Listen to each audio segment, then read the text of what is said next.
Hello everyone, in this video I'm going to be unboxing and reviewing the Parblo A610s. So let's get started. Also, I've been sick, so my voice probably sounds kind of weird. I apologize. First we have the tablet. We will take a look at that in a second. Here we have a glove. This helps make it easier for your hand to slide along the tablet when you're drawing. It's nice that it comes with one of these.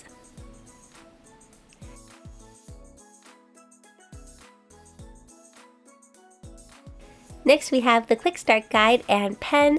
The pen does not have an eraser function on the end, which may be a downside for some people, but most tablets in this price range don't have an eraser function. The pen is wireless and does not have to be charged, which is very nice. You don't have to worry about the pen running out of battery, which is really nice. It also has 8,192 levels of pressure sensitivity, which is really good. We also have extra nibs, the nib remover, installation disc, and power cable.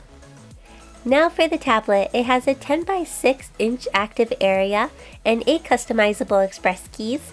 It also has this pen holder on the side, which is really nice. I love when tablets have these because it makes it harder to lose the pen. Now I'm going to talk about what I think of the Parblo A610s. While I'm doing this, you'll be watching me draw a picture I drew of the A610s. I'm going to start by saying that the A610s is only $52.99, which is a really good price for a tablet. That's very inexpensive when it comes to tablets. So let's start with the installation and how that went. I always say I get nervous when installing tablets because it can be super easy or really difficult. This tablet gave me a little bit of trouble. The first thing is that it would not let me install the tablet drivers if I had other tablet drivers on my computer. I can see why it does this. It is recommended that you don't have other tablet drivers installed if you're installing a new tablet because they might interfere with each other. But I usually ignore this and just install the tablet anyways, and they usually still work, so yeah, I usually skip that part. So I thought it was interesting it forced me to uninstall the other tablet drivers because I've never really had that happen. Like, it would not let me install a tablet unless I uninstalled all my other tablets. Which isn't really a big deal unless you have other tablets on your computer. So the second problem, which may be my computer's fault, is that my computer kept thinking the tablet was a mouse, and I've never had that happen before. I plugged the tablet in and then it installed it like it was a mouse. So yeah, that was weird. It made my mouse stop working and I couldn't figure out why. I spent like 20 or so minutes like trying to get my mouse to start working because I didn't notice that my computer made the tablet a mouse instead of my actual mouse.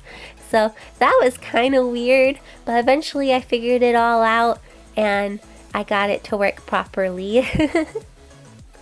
The third and final thing is that the first time I installed the tablet, the pressure sensitivity didn't work. I used the installation disc the first time to install the drivers, but it didn't seem to work for some reason.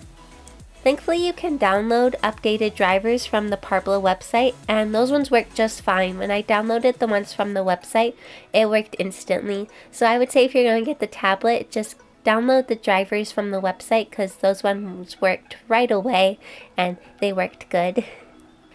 So the A610s gave me a little bit of trouble when it came to installation. I think it took me about an hour to install. But tablet installations can be different for everyone. One person has no problems and another person can spend hours trying to get a tablet to work. Like my Cintiq, which is one of the most expensive tablets you can get. It is so finicky. I always have the hardest time getting the pressure sensitivity to work on that thing. And that's always just been my experience with it. So tablet installations can be very different from person to person. Just because I had issues doesn't necessarily mean you'll have issues. And they weren't even very big issues. And so yeah, I got the tablet working. So I consider that good. But once the tablet was installed, it worked wonderfully. It worked very well. One thing I think is really impressive is that the pen has 8,192 levels of pressure sensitivity. And usually tablets in this price range, the pressure sensitivity is way lower. I can't remember the level amount, but it's a lot less. So the pen is not as responsive when it has lower pressure sensitivity levels, but this one has a very high level of pressure sensitivity, so it's very responsive. The tablet responds very well to pressure changes.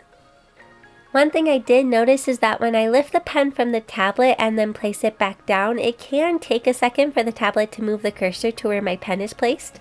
It only happens when I move the pen away from the tablet and then move it back. It's not a huge deal, but it is something I noticed.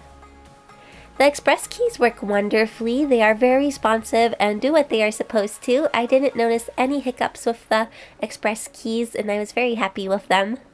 So overall, I think the Parblo A610s is a good tablet for the price. Like I mentioned, it is only $52.99. This is much less expensive compared to other tablets. I love that the pen does not need to be charged and has 8,192 levels of pressure sensitivity, which is really good. And overall, the tablet was comfortable to use and it did not feel cheap or flimsy. I think the A610s is good for people that want to get into digital art but don't have the budget for more expensive tablets. So that is all I have to say about the A610s. I hope you enjoyed this video and that it was helpful. Thank you all so much for watching, and I'll see you all in my next video. Bye!